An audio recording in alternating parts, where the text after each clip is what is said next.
ओम शांति।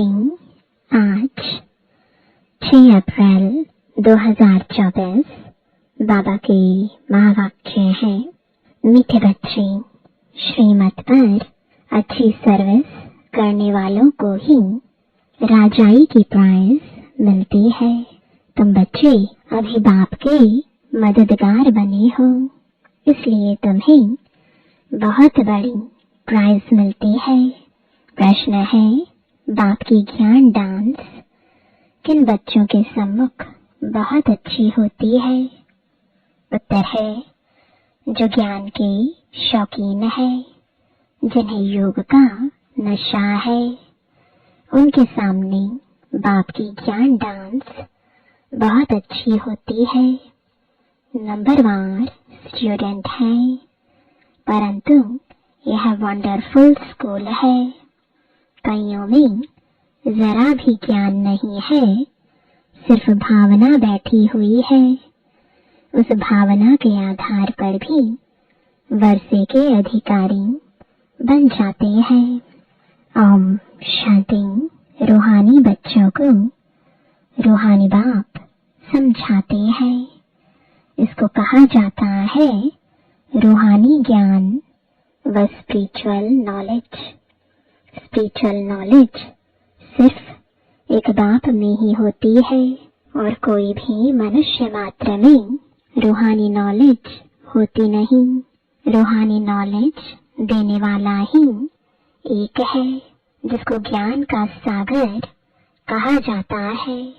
हर एक मनुष्य में अपनी अपनी खूबी होती है ना। बैरिस्टर है, डॉक्टर है।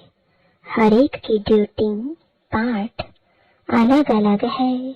हर एक की आत्मा को अपना अपना पार्ट मिला हुआ है और अविनाशी पार्ट है। कितनी छोटी आत्मा है, वंडर है ना। गाते भी है, चमकता है भ्रुकुटी के बीच अजब सितारा। यह भी गाया जाता है, निराकार आत्मा का यह शरीर है तख्त है, बहुत छोटी सी बिंदी और सब आत्माएं एक्टर्स हैं।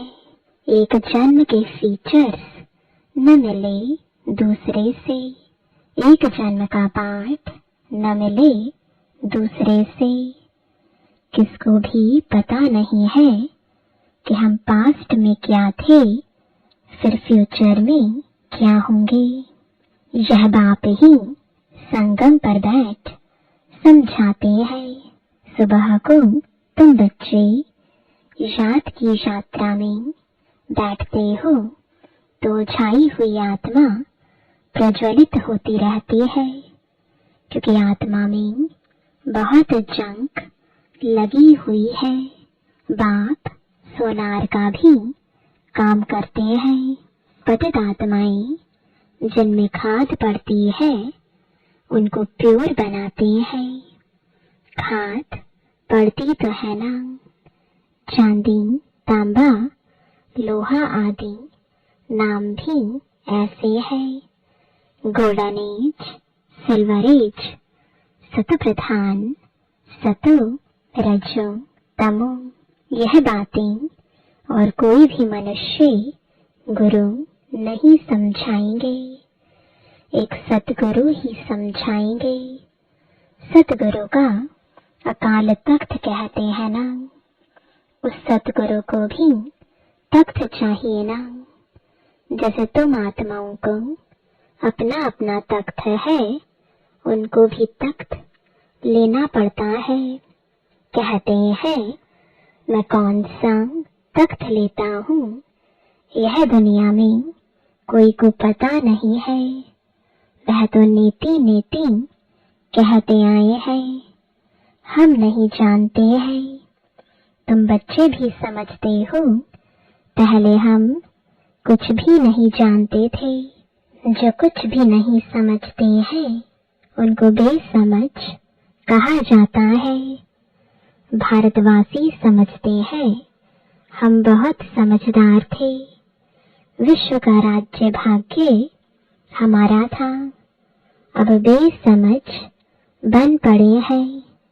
बाप कहते हैं तुम शास्त्र आदि भल कुछ भी पढ़े हो, यह सब अब भूल जाओ, सिर्फ एक बात को याद करो।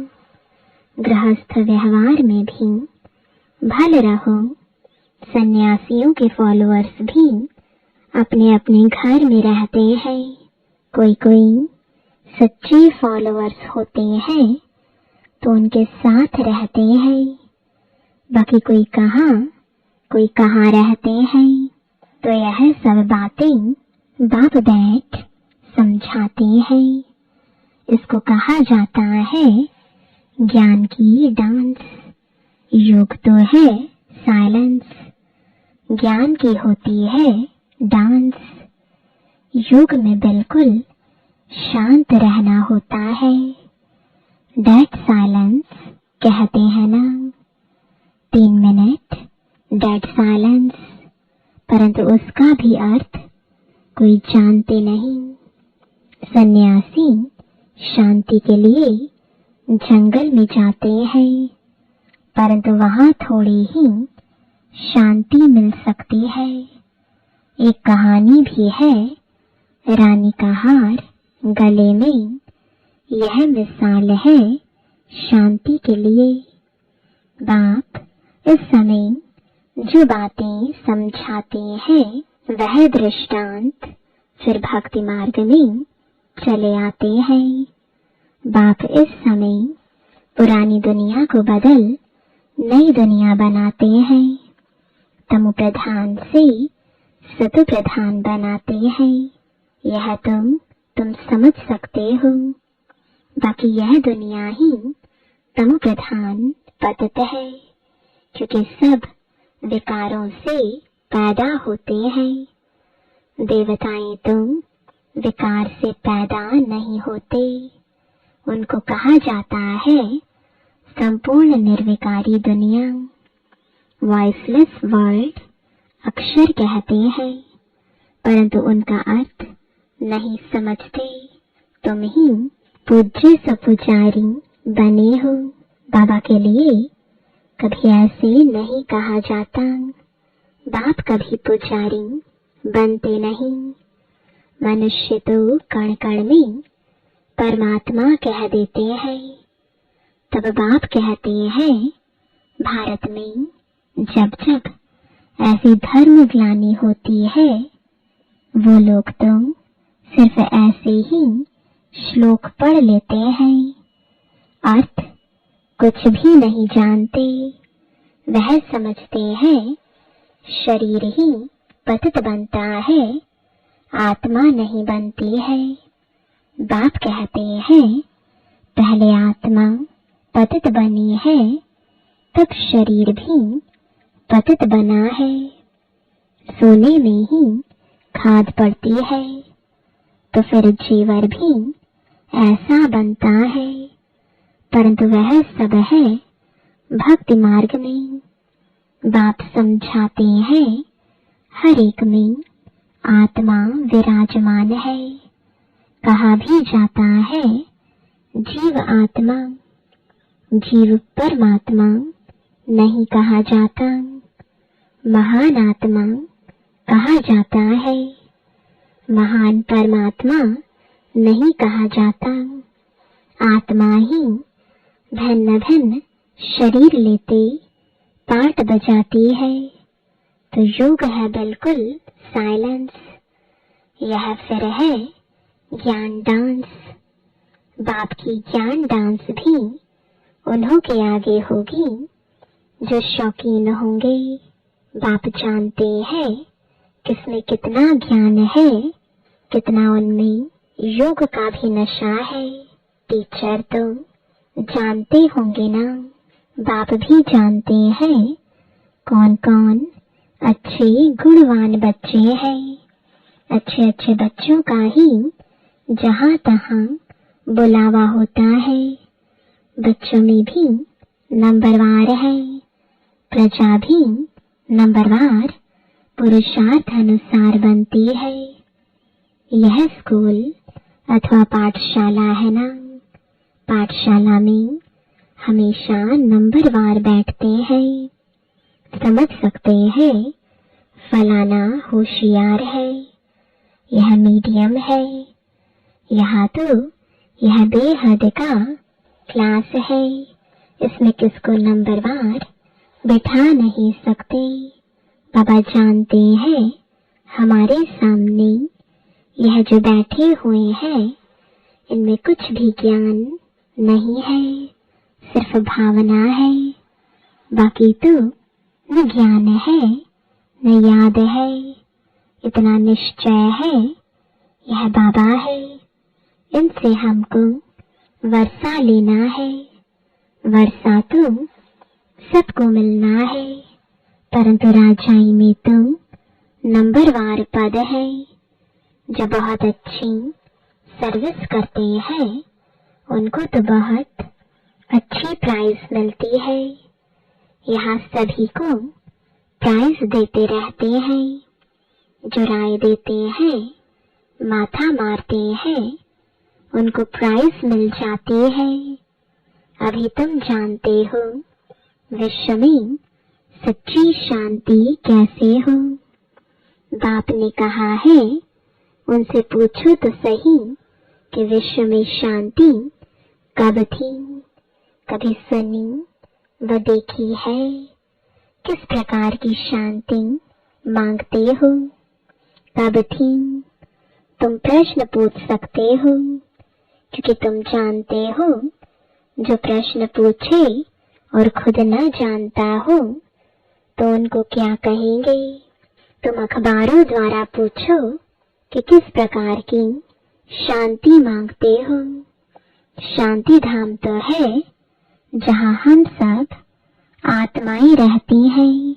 बाप कहते हैं एक तो शांति धाम को याद करो, दूसरा सुख धाम को याद करो। सृष्टि के चक्र का पूरा ज्ञान न होने कारण कितने गपोड़े आदि लगा दिए हैं। तुम बच्चे जानते हो हम डबल सिरताज बनते हैं। हम देवता थे, अब फिर मनुष्य बने हैं। देवताओं को देवता कहा जाता है, मनुष्य नहीं, क्योंकि दैवी गुणों वाले हैं ना। जिनमें अवगुण है वह कहते हैं मुझे निर्गुण हारे में कोई गुण नहीं। शास्त्रों में जो बातें सुनी है वह सिर्फ गाते रहते हैं अच्युतम केशवम। जैसे तोते को सिखलाया जाता है, कहते हैं बाबा आकर हम सबको पावन बनाओ।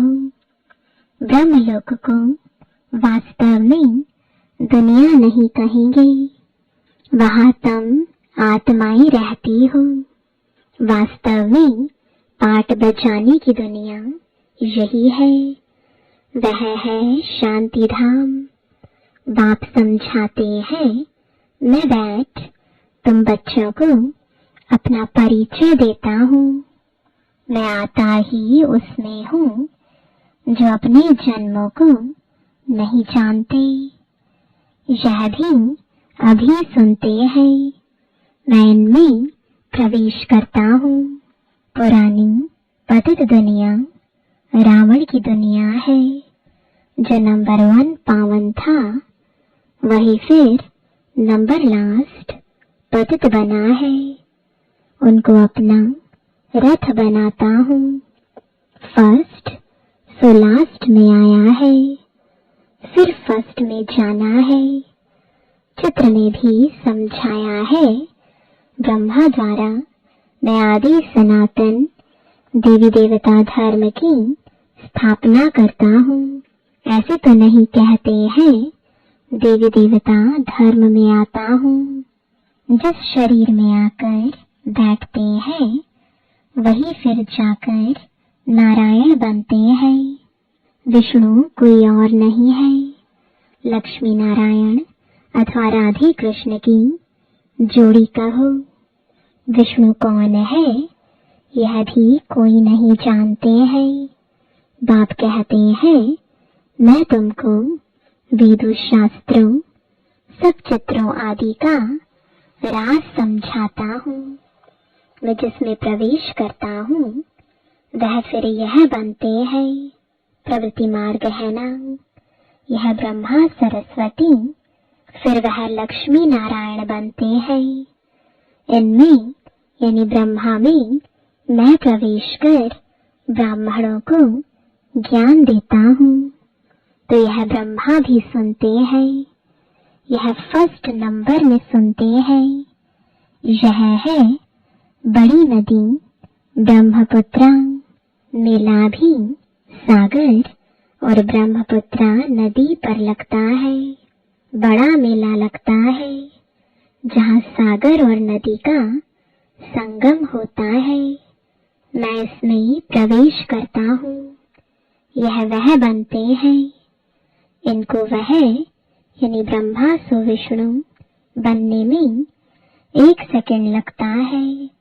साक्षात्कार हो जाता है और झट निश्चय हो जाता है मैं यह बनने वाला हूँ, विश्व का मालिक बनने वाला हूँ।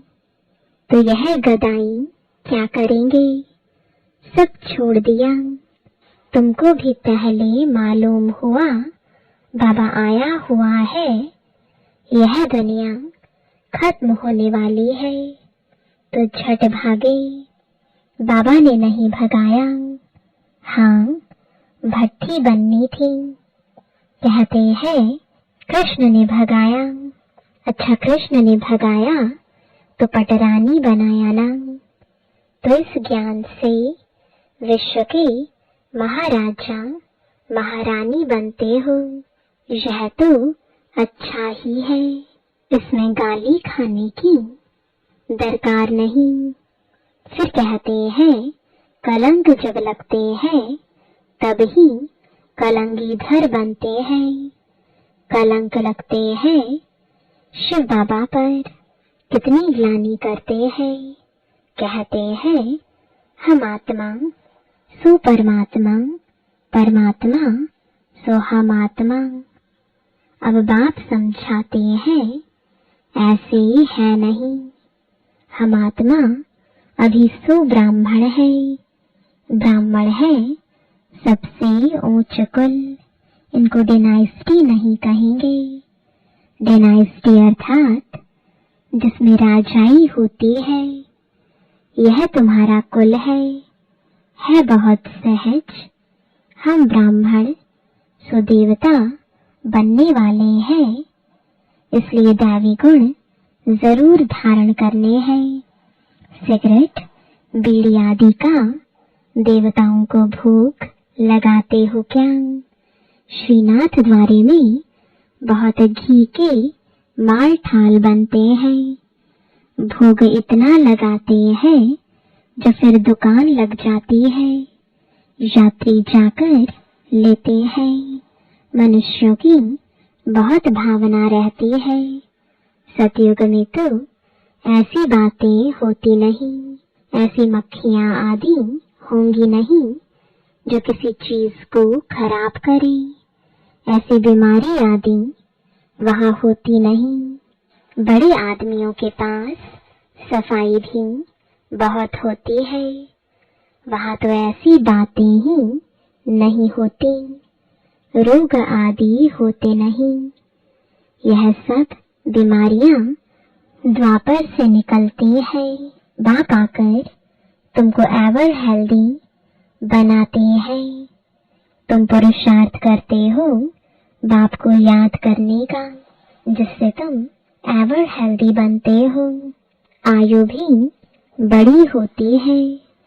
कल की बात है 150 वर्ष आयु थी ना, अभी तो 40-45 वर्ष एवरेज है। क्योंकि वह योगी थे, यह भोगी है। तुम राजयोगी राज ऋषि हो, इसलिए तुम पवित्र हो। परंतु यह है पुरुषोत्तम संगम युग, मास या वर्ष नहीं। बाप कहते हैं मैं कल्प कल्प पुरुषोत्तम संगम युगे युगे आता हूँ। बाप रोज रोज समझाते रहते हैं, फिर भी कहते हैं एक बात कभी नहीं भूलना, पावन बनना है तो मुझे याद करो, अपने को आत्मा समझो, देह के सभी धर्म त्याग करो। अब तुमको वापस जाना है, मैं आया हूँ तुम्हारी आत्मा को साफ करने, जिससे फिर शरीर भी पवित्र मिलेगा। यहाँ तो विकार से पैदा होते हैं, आत्मा जब संपूर्ण पवित्र बनती है तब तुम पुरानी जुत्ती को छोड़ते हो, फिर नई मिलेगी। तुम्हारा गायन है वंदे मातरम, तुम धरती को भी पवित्र बनाते हो। तुम माताएं स्वर्ग का द्वार खोलती हो, परंतु यह कोई नहीं जानता। अच्छा, मीठे मीठे सिकिलदे बच्चों प्रति माता पिता बाप दादा का याद प्यार और गुड मॉर्निंग। रूहानी बाप की रूहानी बच्चों को नमस्ते, रूहानी बच्चों की रूहानी बाप दादा को गुड मॉर्निंग और नमस्ते। धारणा के लिए मुख्य सार है, पहला, आत्मा रूपी ज्योति को प्रज्वलित करने के लिए सवेरे सवेरे याद की यात्रा में बैठना है। याद से ही जंग निकलेगी। आत्मा में जो खाद पड़ी है वह याद से निकाल सच्चा सोना बनना है। दूसरा, बाप से उच्च पद की प्राइज लेने के लिए भावना के साथ साथ ज्ञानवान और गुणवान भी बनना है। सर्विस करके दिखाना है। वरदान है, चलन और चेहरे से पवित्रता के श्रृंगार की झलक दिखाने वाले श्रृंगारी मूर्त भव। पवित्रता ब्राह्मण जीवन का श्रृंगार है। हर समय पवित्रता के श्रृंगार की अनुभूति चेहरे व चलन से औरों को हो।